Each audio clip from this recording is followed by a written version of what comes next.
Olá, nós queremos saudar a todos com a graça e a paz do Senhor Jesus Cristo. Queremos também dar as boas-vindas a todos aqueles que estão acompanhando no canal da nossa igreja, o canal da Igreja Presbiteriana Betel, aqueles que não são membros, mas que também têm nos dado a alegria de acompanhar o canal da igreja, os cultos e também os estudos bíblicos. Nosso muito obrigado.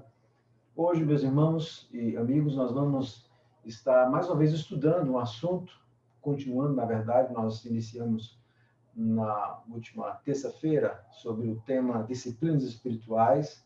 Nós vamos falar a respeito do que ou do que são essas disciplinas espirituais. E eu também vou relembrar um pouco para aqueles que perderam o que são essas disciplinas espirituais, quais são as principais disciplinas espirituais.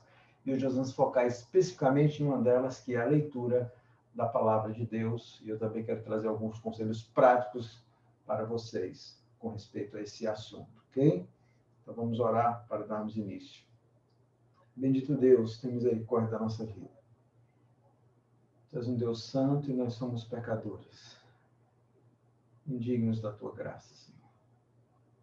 Nos conduz nesse momento quando vamos estudar a tua palavra. Nos dá sempre temor em nosso coração.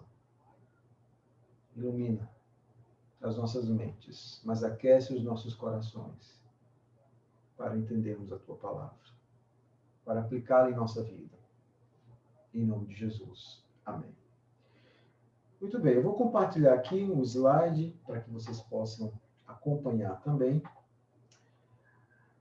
Como nós vimos na semana passada, falamos um pouco sobre disciplinas espirituais e a definição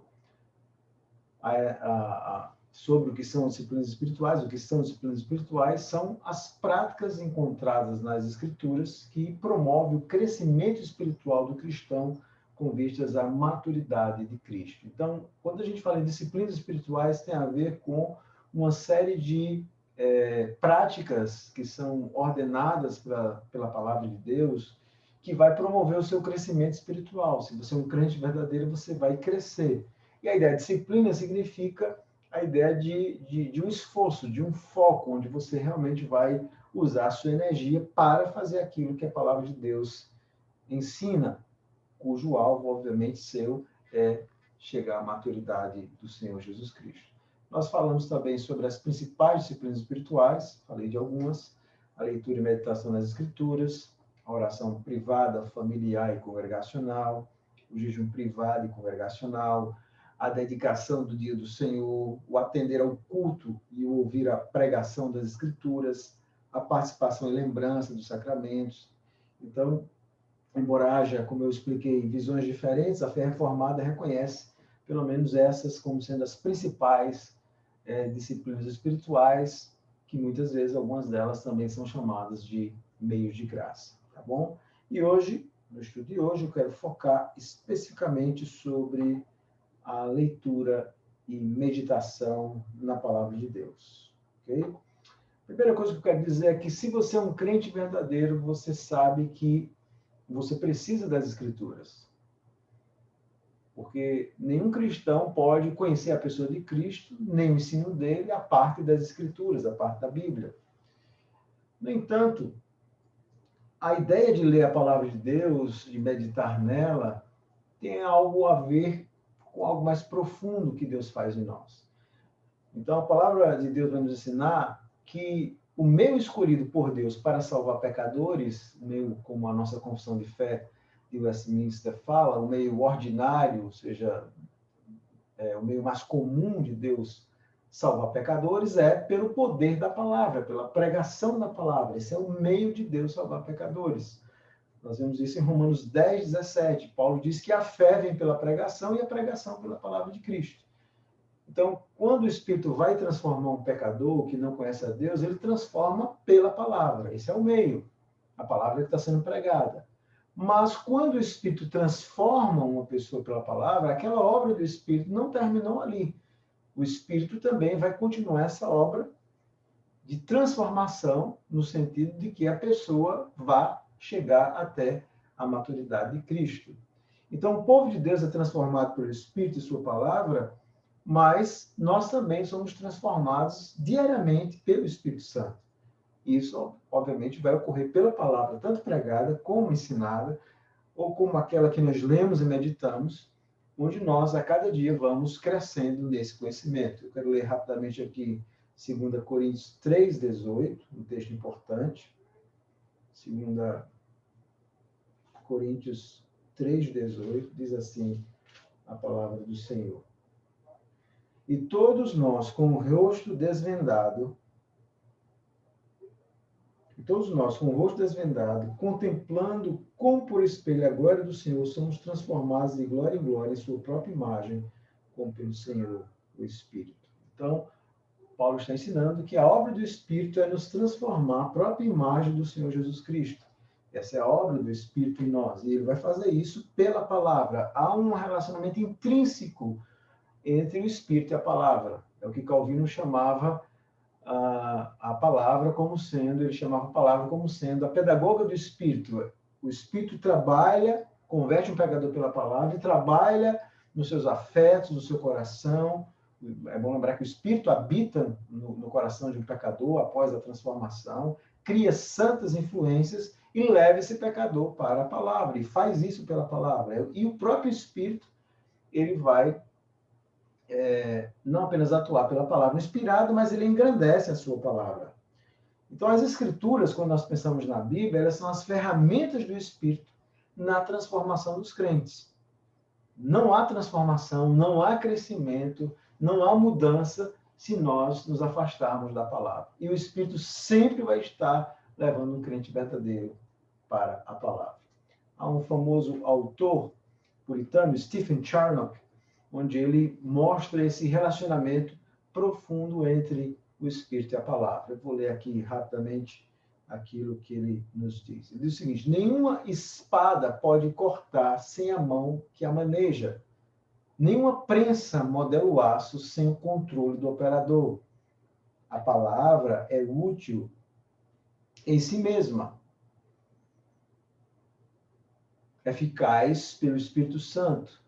A palavra revela Cristo e o Espírito sensibiliza o coração para aceitá-lo. A palavra mostra sua excelência, no caso de Cristo, e o Espírito incita fortes apelos perante ele. A palavra declara as promessas e o Espírito ajuda a suplicá-las. A palavra mostra o caminho e o Espírito capacita a andar por ele. A palavra é a semente do Espírito e o Espírito é o incentivador da palavra. A palavra é o enxerto e o Espírito é o enxertador. A palavra é o tanque de água e o Espírito agita a água para fazê-la curar. Então, não há uma obra genuína do Espírito à parte da palavra. Todas as vezes que você ouvir falar em uma igreja que se diz que é cheia do Espírito, ou alguém que se diz cheio do Espírito, sem conhecer a palavra, sem ter profundidade na palavra, você pode desconfiar disso. Ok? Não há essa possibilidade. Então, antes de entrar nesse outro ponto que eu quero entrar agora, é muito importante nós termos, meus irmãos, essa profunda compreensão da relação entre o Espírito e a palavra. E é por isso que o Espírito, então, incita o povo de Deus, insta o povo de Deus, ordena ao povo de Deus que leia e medite nas Escrituras, que se exercite na piedade. Porque sem a palavra de Deus, nós nunca vamos crescer no conhecimento verdadeiro de Deus, no conhecimento da piedade. Okay? E é por essa razão que nós vamos encontrar várias metáforas que são usadas para descrever a palavra de Deus, metáforas maravilhosas que mostram para nós esse poder, essa majestade, a glória das Escrituras e o que ela faz em nossa vida. Eu quero compartilhar com vocês, mais uma vez, e nós vamos, então, estudar essas poderosas metáforas que mostram o que a Bíblia é, o que ela faz e por que nós precisamos dela. Por que nós temos que ler esse livro, tá bom? Então, por exemplo, as Escrituras, elas são descritas como sendo a lâmpada, né? O salmista afirma no Salmo 119, versículo 115, 105, aliás, todos os crentes, pelo menos a maioria, conhece esse versículo: lâmpada para os meus pés e a tua palavra, luz para os meus caminhos. A palavra de Deus, então, ela traz iluminação espiritual e clareza em nosso caminhar, ou seja, ela traz uma compreensão, orientação. Nós não podemos compreender como caminhar sem a palavra de Deus. E essa luz, ela brilha primeiro, obviamente, na conversão. Nós somos cegos para a palavra, e o Espírito, então, pela regeneração, nos dá vida. A luz de Cristo brilha em nós, e nós agora compreendemos a palavra de Deus. O Espírito tira a cegueira espiritual em relação a Deus e a sua palavra. E, ao longo do caminhar cristão, a luz da palavra vai proporcionando direção, correção, conforto, é o que Paulo diz lá em Timóteo: a palavra de Deus é inspirada, é útil para o ensino, correção, edificação, né? A fim de que o homem de Deus seja perfeito e perfeitamente habilitado para toda boa obra. Então, é a partir da luz de Cristo, que a luz, ele é a luz, como ele mesmo disse: quem me segue não andará em trevas, João 8,12, é essa luz que brilha gloriosamente através de sua palavra e que faz com que o povo de Deus, pela palavra, e o Espírito atuando pela palavra, seja luz do mundo. É por isso que aquelas igrejas de Apocalipse, elas são descritas como sendo um candeeiro. Se diz que Jesus estava no meio de 7 candeeiros, ou seja, cuja luz vem, obviamente, de Jesus mesmo. Mas a palavra de Deus, como palavra, ela vai oferecer direção. Se nós não estudarmos, não lermos a palavra, não formos zelosos nisso, nós facilmente nos perdemos. A palavra também é descrita como sendo um alimento. Há vários textos que falam das Escrituras como sendo um alimento. E por quê? Porque por ela nós somos nutridos espiritualmente. Paulo fala isso em 1 Timóteo 4, 6 e 7.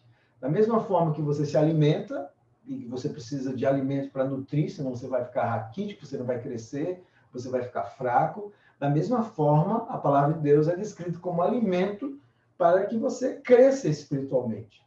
1 Pedro 2, de 1 a 18, diz que ela é o genuíno leite espiritual para o crescimento na salvação. Então, você experimentou a salvação, mas você precisa crescer nesse conhecimento.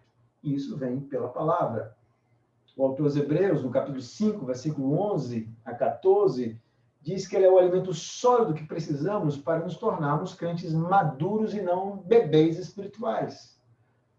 Então, é através da palavra, e ele vai fazer uma crítica muito dura aos seus leitores, porque eles eram lentos, eles não cresceram, ele tinha que estar ensinando as coisas mais básicas depois de tanto tempo, porque eles não cresceram, eles não experimentaram o alimento sólido. Então, você precisa desse alimento para crescer, e à medida que você vai crescendo, você precisa de alimento mais sólido. Então, é pela palavra que Deus nos adverte divinamente dos céus e nos alimenta com o pão espiritual que precisamos para nos tornarmos mais parecidos com Jesus.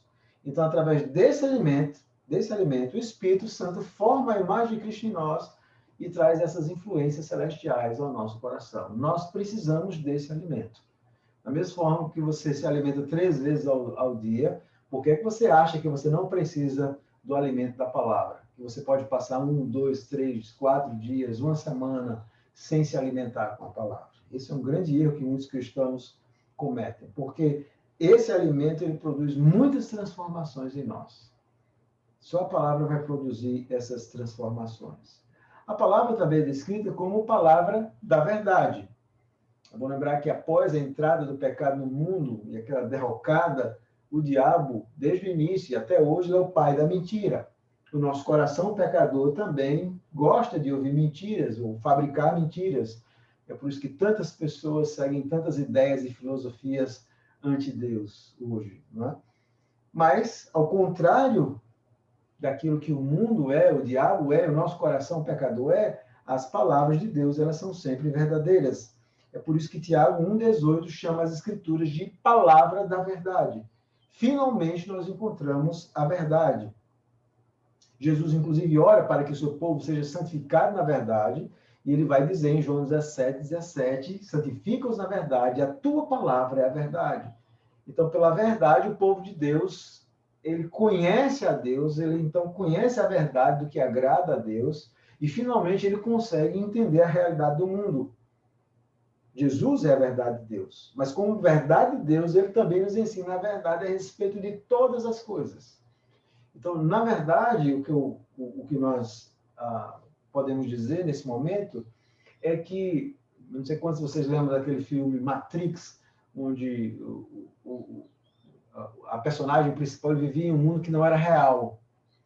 Então, nós podemos dizer que esse mundo, sem a palavra de Deus, ele é uma grande Matrix. É uma Matrix no sentido de ser uma grande ilusão. O diabo cria essa ilusão na mente de muitas pessoas. O nosso coração é o mestre das ilusões. O mundo também traz uma série de ilusões. E nós pensamos, falamos, discutimos coisas que são completamente erradas ou contrárias à palavra de Deus. Mas pelas Escrituras, nós finalmente conhecemos a verdade a respeito de tudo. Primeiro, a verdade em relação a Deus. É isso que Calvino vai dizer nas suas institutas, que o conhecimento mais importante do homem é em relação a Deus. Pela palavra você conhece a Deus, mas você também se descobre. É quando o homem conhece a Deus, ele conhece a si mesmo. E ele, então, vai descobrir o que é que ele precisa agora, como pecador, fazer para agradar a Deus. Obviamente, não é ele que faz nada, mas é Deus que precisa e que fez alguma coisa para ele, né?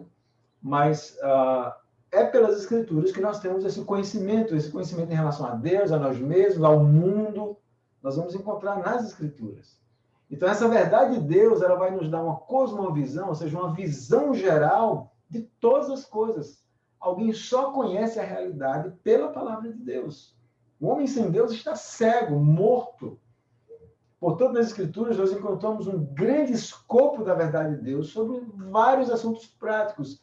Família, vida conjugal, criação de filhos, sociedade, dinheiro, trabalho, Estado, vocação, igreja, como deve ser, pregação, como devemos evangelizar, por que devemos fazer isso, por que não devemos fazer isso, como devemos agir, qual a postura dos líderes. Tudo isso nós vamos encontrar na palavra de Deus.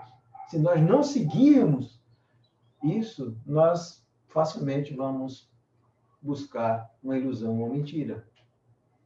E é por isso que a Reforma sempre enfatizou isso com o lema somente a Escritura, só a Escritura.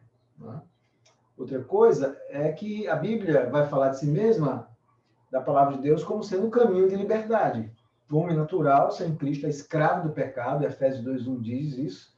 Antes de conhecer a Cristo, nós estávamos mortos neles e pecados. Mas mesmo aqueles que são transformados em Cristo, e quando eles são transformados em Cristo, eles se tornam verdadeiramente livres. Né? Jesus diz isso: conhecereis a verdade vos libertará. Então, Jesus é essa verdade de Deus. Jesus é a verdade. Então, em Jesus, o homem agora finalmente é livre. Ele conhece a Cristo, ele conhece a verdade de Deus, do mundo e quem ele é livre. E para permanecer livre, ele precisa continuar obediente à palavra de Deus, que Tiago vai chamar a lei da liberdade. Obviamente, aqui, lei da liberdade, ele se referia sobretudo àquele sumário da lei moral, dos 10 mandamentos, mas nós podemos interpretar por extensão e dizer que todas as Escrituras são essa lei da liberdade, porque ensina aos pecadores como eles não devem viver mais, ou seja, eles não devem viver mais como escravos do seu coração pecador. Então, aqueles que são salvos em Cristo, eles não seguem mais o seu coração pecador, mas a lei da liberdade. Isso é muito diferente do conceito hoje de liberdade. Para as pessoas, liberdade significa fazer o que quer, não ter lei, não ter nenhuma regra, não é? As pessoas muitas vezes nem gostam disso quando vão para a igreja e aprendem o que é certo, o que é errado. Então, elas não querem isso, elas não querem se submeter a nada, é o existencialismo, né? E o egoísmo, o egocentrismo dos nossos dias. E muitas pessoas acham, inclusive jovens, que ser livre é fazer aquilo que você quer. Né? E a Bíblia vai dizer que quem age dessa forma é o escravo. O escravo age assim. Ele segue o seu coração, ele segue o mundo, ele segue as sugestões de Satanás. O livre não. O livre vai seguir a palavra de Deus, porque ele foi liberto em Jesus. Então, se ele quer continuar vivendo como livre, ele não vai seguir o seu coração, ele não vai seguir o que o mundo ensina, e não vai seguir as sugestões de Satanás. Ele vai seguir sempre a palavra de Deus, as Escrituras. Então, ser livre não é ter liberdade para fazer o que quiser, mas ser livre é seguir ao Senhor Jesus e a sua palavra. Mas a Bíblia também ela é descrita como sendo um martelo de Deus, porque o pecado torna o coração do homem endurecido, né? E há um desejo natural de rebelião, né, no homem em relação a Deus. O Salmo 2 fala isso de forma muito bela, né, essa atitude do homem de de dizer rompamos os laços contra Deus, contra o seu ungido. O Salmo diz até que Deus olha e ri dessa atitude do homem, mas essa atitude do homem mesmo, de rebelião, né? De rebelião contra Deus. E essa obstinada resistência, todo pecador tem, ela só pode ser quebrada pelo poder da palavra de Deus. E é por isso que Jeremias 23, 29 diz que a palavra de Deus é como um martelo que esmiuça a rocha, que quebra aquela dureza do coração. E o nosso coração é duro, mesmo transformado. Muitas vezes é pela palavra que o Espírito precisa nos quebrar, precisa nos moldar. Então, pela pregação da palavra, aquelas pessoas que são empedernidas, descrentes, muitas vezes elas se tornam piores ainda. E é por isso que Paulo diz em 2 Coríntios 2, 14 a 17, que algumas vezes a palavra é como um cheiro de morte, né? Para a morte, para aquele que está morto espiritualmente. Mas, por outro lado, pelo Espírito, pela sua chamada eficaz, pelo alimento do Espírito, pela pregação da palavra, alimentando o povo de Deus, isso é um aroma de vida. E Deus muitas vezes vai trabalhando em nosso coração, e ela então vai moldando a nossa vida, vai produzindo frutos em nós, vai nos quebrando. Ela é como um espelho. Você começa a enxergar e o Espírito mostra muitas coisas que precisam mudar na sua vida. Porque a palavra, ela vai nos quebrando, vai nos humilhando, vai mostrando que nós somos e do quanto nós precisamos de Deus. Mas a palavra também é como espada, ela é descrita como espada. A espada do Espírito na luta, inclusive, Paulo vai dizer na luta, inclusive, contra as forças satânicas. Nossa luta não é contra o sangue, nem contra a carne, mas também forças espirituais do mal. E Paulo vai dizer que ela tem poder protetivo e de ataque. Sem o conhecimento e uso da palavra, nos tornamos fracos, tanto defensivamente quanto ofensivamente. Mas quando a palavra é acompanhada da oração, Paulo diz em Efésios que ela é uma poderosa arma. As Escrituras são a mais poderosa arma do cristão para desfazer sofismas e destruir fortalezas contra Deus. É interessante porque nós vemos exatamente isso hoje também. Nós vemos muitos pensamentos anti-Deus, nós vemos muitos debates entre conservadorismo e progressistas e tantas coisas. E nós achamos realmente que são os nossos argumentos, ou discutindo esses assuntos, que nós vamos fazer com que as pessoas compreendam a verdade do cristianismo. Não. Paulo diz, quando eu fui ter com vocês, não fui com linguagem de persuasão, de sabedoria, não. Eu preguei Cristo e Ele crucificado. Porque a palavra ela tem poder para destruir esses sofismas, essas ideias dos homens. Então, nós temos que pregar a palavra. Nada errado em estudar esses assuntos também, ok? Mas nós nunca podemos confiar nisso. Ela é cortante, Hebreus 4:12 diz, expondo os pensamentos e propósitos do coração. Então, a ideia de espada é a ideia que ela vai, no fundo, expor o que está lá no nosso coração, que ninguém sabe, ninguém vê. Só Deus sabe. Então, muitas vezes, pela pregação, pela leitura, pela meditação, o Espírito vai lá, expõe, mostra o que há realmente no nosso coração. Ela mostra o que nós não queremos ver, muitas vezes, em nossa vida. Às vezes nos achamos melhores do que os demais. Às vezes nos faz ver o que é impossível de enxergar sem ela. Nós nunca vamos enxergar o ser, a obra de Deus, a nossa natureza. Nós nunca vamos enxergar essas verdades sem as Escrituras. Por exemplo, um pai ele nunca vai ter uma visão correta do filho sem as Escrituras. É pelas Escrituras que ele vai compreender o que é uma criança, qual a natureza humana, como lidar com aquilo, pela palavra. É pela palavra. A palavra também é descrita como semente, né? A obra da salvação é realizada pela palavra de Deus e é descrita como uma semente incorruptível. Eu gosto dessa metáfora. 1 Pedro 1, 23 e outros textos vão falar da palavra como uma semente. É o que Deus planta, ela vai crescendo, vai germinando até dar fruto. Então, se você não tem a palavra, aquilo não vai germinar. Você não vai ter frutos cristãos, porque não há palavra. A palavra é um meio através do qual Deus implanta a vida em um pecador que está morto. Deus plantou a semente ali. Deus abre o coração para que ele entenda a palavra. Jesus, inclusive, vai descrever na parábola do semeador vários tipos de solos, né? Vários tipos de ouvintes. E Jesus vai dizer que aquele que crê, ele dá fruto. Aquele que a palavra realmente transforma, dá fruto. Essa semente germina nos corações dos crentes verdadeiros e produz, irmãos, frutos gloriosos. Elas são como árvores, né? Os crentes verdadeiros são como árvores, eles são como árvores que produzem bons frutos para a glória de Deus. Então, essas são algumas metáforas importantes que descrevem a palavra de Deus. Agora eu quero trabalhar alguns conselhos práticos. Pastor, o que é que eu devo fazer em relação a essa disciplina espiritual da leitura bíblica? No próximo estudo eu vou falar um pouco mais da meditação, mas eu quero focar na leitura bíblica. Como é que eu posso melhorar como cristão nessa disciplina espiritual? Bom, a primeira coisa que eu quero dizer a você é pare de mentir para si mesmo. Pare de dizer que não tem tempo. Isso não é possível. Você tem tempo, sim. Nós temos 24 horas. Nós usamos o nosso tempo para fazer uma série de coisas. E se nós tivermos uma vida disciplinada, nós vamos ter tempo para a leitura da palavra de Deus. Nós vemos muitas pessoas que têm tempo para tudo, mas não têm tempo para as escrituras. Não é possível. Então, da mesma forma que você tem tempo para comer, você não vai passar fome, né? Senão você vai morrer. Você precisa compreender que a palavra de Deus é o supremo alimento para a sua alma. Você precisa disso.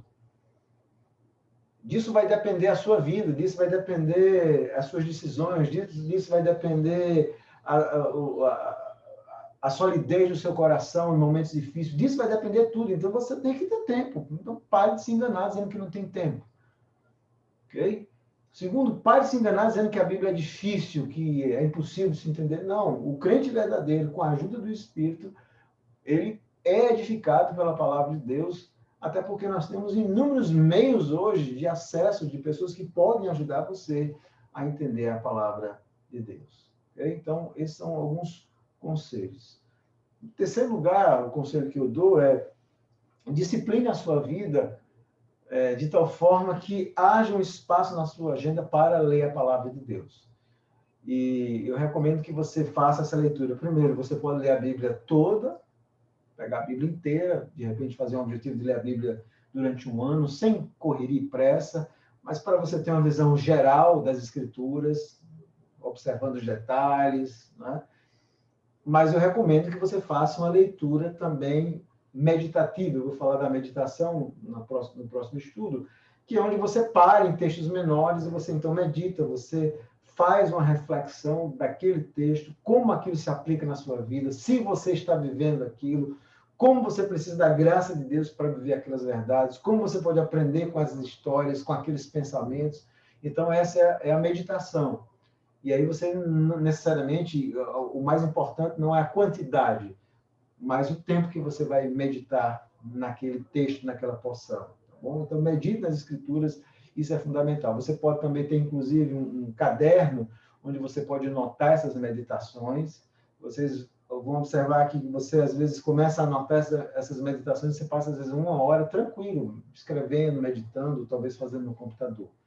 Isso também é muito bom para os pregadores da palavra, aqueles que ensinam, porque quando você escolhe, por exemplo, um livro da Bíblia, você também pode fazer isso, pegar um livro e começa a meditar naquele livro, e vai notando as meditações suas, os pensamentos, você vai observar como aquilo será importante na pregação, no ensino da palavra, porque aquilo falou o seu coração, aquelas meditações não ficaram apenas na mente, então você realmente mastigou aquelas verdades, e quando você vai pregar ou ensinar, você também pode compartilhar aquelas verdades, e nem precisa dizer que foi algo que Deus, né, que é uma coisa sua diretamente. Você simplesmente pode ensinar e pregar, mas de uma forma mais aprofundada, ok? Então, é fundamental esse processo de leitura e meditação das Escrituras. Eu vou falar mais no próximo estudo, especificamente sobre meditação. Outro conselho que eu dou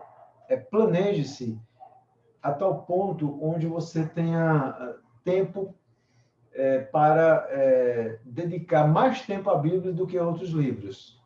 Okay? Eu sei que é muito bom ler livros, como Salomão diz, nunca vai faltar livro, tá bom? Livro a gente vai ter todo dia, lançamento todo dia, milhões de livros são lançados diariamente, livros cristãos, dezenas dele.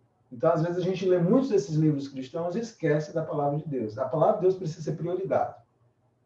Ok? Então, estabeleça ela como prioridade na sua vida. Pode ler outros livros cristãos, é excelente, eu gosto muito de ler, mas a prioridade tem que ser sempre a palavra de Deus.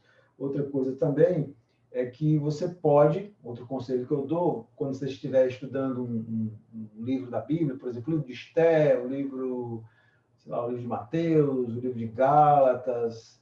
Há várias formas de você aprofundar-se nesse livro. Você pode acompanhar as pregações quando forem naquele livro. Você pode comprar um comentário bíblico. Existem alguns comentários bíblicos específicos sobre esses livros, para você entender melhor. Esses comentários vão explicar o contexto, vão explicar os versículos, né? O comentarista estudou aquele livro de forma mais aprofundada que você, então ele vai explicar um pouco melhor para você.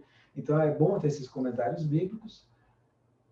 Mas é o que eu chamo de leitura de dois remos. Você se aprofunda de um lado, né? Esse é um remo, e aí o que é que você faz com esse estudo todo? Ele não pode ficar na sua mente. Aí você vai lendo aquele livro e pegando aqueles textos, aquelas porções e vai meditando. Começa a meditar e aplicar aquilo no seu coração. Isso é muito importante, esse processo de meditação. Então você começa a meditar para que aquilo desça ao seu coração. E aí você alia duas coisas fundamentais no cristão, que é a profundidade, né? A profundidade, e a gente pode até dizer, em alguns casos, a erudição, aprender mesmo em profundidade, mais a piedade. Então, essas duas coisas, elas são inseparáveis na vida de um cristão que quer crescer realmente, ok?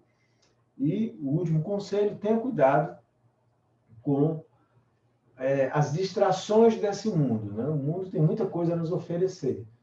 Então, nós temos videogame, nós temos TV, os canais abertos, canais fechados, Netflix, nós temos Instagram, nós temos esses, agora tem milhares, né? Amazon, Disney, um monte de aplicativos que você acessa, tem o futebol, tem o entretenimento. Então, essas coisas não são erradas nelas mesmas, mas elas podem tirar a prioridade que nós devemos dar a Deus, né?